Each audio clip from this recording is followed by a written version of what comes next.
All right, let's dive in. We're gonna talk about rockets today Oh boy. and rivalries, and specifically Rocket Lab's plan to challenge SpaceX. You know, they're building this brand new Neutron rocket, talking big game, aiming for launch in 2025. Ambitious, yeah. And they're already eyeing those big government contracts. Yeah.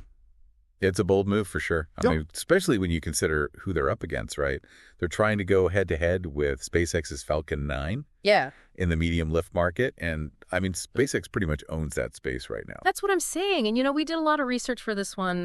We've got this report here from Bleecker Street Research, and it's making me wonder if Rocket Lab's maybe getting a little ahead of themselves. They're talking a big game, but there's a lot that could go wrong. Delays, funding issues, you name it. Oh, yeah. Lots to unpack there. It's important to remember where they even came from. I mean, they started out pretty small, launching those small satellites with their Electron rocket down in New Zealand. And, you know, for a while, they were doing great, like really a key player in that whole market. Until SpaceX came along and kind of, well, messed things up, right? Yeah, exactly. I mean, Like they just barged right into that small satellite market with their rideshare program on the Falcon 9, cheaper launches, undercutting everybody. You know the story. it's a classic move for them. I mean, put the squeeze on those smaller companies. Like Rocket Lab. Yeah, exactly. And I think that's a big reason why they're going for this bigger Neutron rocket, you know? They need to step up to that heavier weight class. Okay, so the Neutron's their answer to the Falcon 9, right? But here's the thing. This Bleecker Street report, it's throwing up all these red flags about Neutron's development. And it all starts with just getting the rocket to the launch site. Oh, yeah, the logistics of that, Wallops Island, Virginia. Wallops Island, right. Yeah. So they initially, you know, they wanted to transport all those massive rocket parts by barge. They were going to, like, land right on the beach. Like a beach landing for a rocket. Yeah, exactly. I mean, you could just picture it, can't you? But, well, reality kind of set in, I guess you could say. There's endangered sea turtles. Wait, what? Yeah, loggerhead sea turtles. Seriously? They nest right on the beach, Right. right during the time they want to do this landing. And there's all sorts of environmental regulations. Well, yeah, of course. So the beach landing was a no-go. So no beach landing. What, did they just truck the rocket in? Or airlift it? Well, they looked into that, but ended up deciding to dredge the channel at Wallops Island. Whoa! So bigger ships could get in. Big project, though. Permitting alone takes, 12 to 24 months? Then the actual dredging, environmental assessments. I mean, So that's going to cause a delay right there. and that's not even the only problem. The launch pad itself might not even be ready on time. What do you mean? So Bleecker Street, they went digging through these local filings, right? And they found this whole issue with the island's water system. Like the drinking water. Yeah, the potable water system. See, pretty bad shape. And they won't have it fixed until early 2026. Wait, so hold on. A water system's holding up a rocket launch. Sounds strange, I know. But they can't launch without reliable water. Makes sense, I guess. It's for safety systems, cooling, all the essential stuff. So they've got these infrastructure problems on top of the transportation issues. Delays everywhere you look. And we haven't even mentioned the engine, right? The Archimedes engine. Uh-oh, yeah. I mean, Rocket Lab's been making a big deal about how it's coming along, even released some pictures of a redesigned engine. But isn't it kind of worrying that they're making big design changes so late in the game? It's not ideal. Some experts think they might be trying to fix some performance issues, you know, with the old design. And, I mean, tweaking the design this close to launch, that's a red flag. Almost like they're trying to build a rocket while it's on the launch pad. Okay, maybe not that bad, but they're running out of time. They need to have this rocket ready to go by December 2025. If they want those national security space launch contracts, right? Exactly. Okay, let's talk about those. They seem pretty important. These aren't just any government contracts. Okay, we're Right. talking big leagues here. The kind of thing that can make or break a rocket program. It's a steady income stream, plus validation from a top-tier customer. Makes sense. But with all these delays, it's not looking good for that December 2025 deadline. No, it's definitely a concern. And it makes you wonder if this whole thing is even going to, well, get off the ground. Literally and figuratively. Yeah. And then there's SpaceX, right? Oh, yeah, can't forget about them. That's a whole other level of complication. The giant in the room, you know, just looms over everything Rocket Lab's trying to do. I mean, it's a classic David and Goliath story, right? Total underdog. SpaceX, they've got the experience, the resources. I mean, they practically invented reusable rockets. It's true. How could anyone compete with that? I mean, Yeah. seriously. Yeah. And if SpaceX sees Neutron as a threat, Oh, they will. they'll just undercut Rocket Lab's prices. It's the SpaceX playbook? 100%. It's what they did with the rideshare program, remember? Oh, yeah. Totally flooded the small satellite market. Basically drove everyone else out of business. Adapt or die, right? Yeah, pretty much. And I wouldn't be surprised if they try the same thing with Neutron. So what's Rocket Lab's plan? I mean, how do they deal with all this? Delays, funding worries, and now SpaceX breathing down their neck. Well, they could try to find a niche, like a specific part of the medium lift market that SpaceX isn't really focused on. Okay, so like what? Special deliveries for science missions? Space tourism? Maybe. Or they could use their experience with smaller rockets to be more flexible, offer a more personalized service. Kind of like boutique rocket launches versus mass production. Okay, yeah, I kind of see where you're going with that. It's a different approach. But there's still this whole e-space thing, right?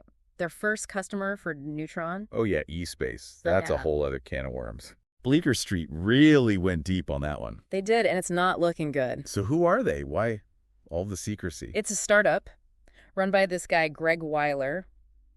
And, well, let's just say he's got some baggage. Oh, like what? He was involved with OneWeb, That satellite company that went bankrupt. the one and only. No. So, yeah, not exactly a stellar track record. Yikes. So their CEO's got a history of not succeeding in the space industry. Yeah, and to make matters worse, eSpace itself is like this black box. No one knows what they're actually doing. They haven't said anything about their business model, how they're going to make money. It's not even clear if they can pay for these Neutron launches. This sounds like a bad bet. Like Rocket Lab's putting all their eggs in one very wobbly basket. And get this, there's rumors going around that Rocket Lab might be giving them a discount. Seriously. We don't know for sure, but if it's true, That doesn't sound good. it kind of goes against everything they've been saying about Neutron's profitability, right? Totally. Okay, let's talk money. We know Rocket Lab needs cash. But how bad is it, really? Well, their cash reserves are pretty low. And developing Neutron, that's not cheap.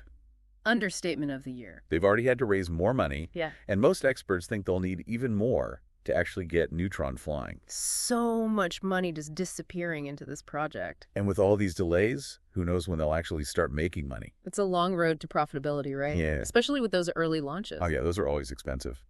It takes time to work out the kinks, figure out reusability, get those costs per launch down. So they're spending a ton. It'll be a while before they see any return, and they're up against SpaceX. I'm starting to think this whole thing is a long shot. It's tough, I'll give you that. But we've seen underdogs pull it off before. Like who? Well, think about Tesla. They came out of nowhere and shook up the whole car industry. But didn't they have a huge advantage? Like the electric car market was wide open? That's true. It was ripe for disruption. The space launch market, it's a bit different. So Rocket Lab's facing an even tougher challenge. Yeah, no doubt about it. But they've shown they can be innovative. They've overcome challenges before. Okay, so they've got a track record. It's going to be a bumpy ride, that's for sure. Mhm. But hey, maybe they've got some tricks up their sleeve. Fingers crossed. The next few years will be crucial. They need to get things moving and fast. No more delays. Prove that Neutron can actually deliver.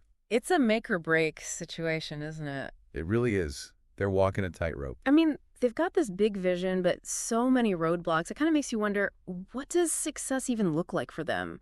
Is it just getting this rocket launched and, like, not going bankrupt? Or is there more to it? That's a tough question, yeah. And I think Rocket Lab's probably asking themselves the same thing. I mean, sure, just launching Neutron and, completing those contracts, that'd be a big win. It'd prove they can hang in the big leagues. But hanging on, it's not really thriving, is it? Especially when you've got SpaceX out there, always one step ahead. You're right, it's not enough. To really make it, they need to bring something different to the table, something SpaceX doesn't have.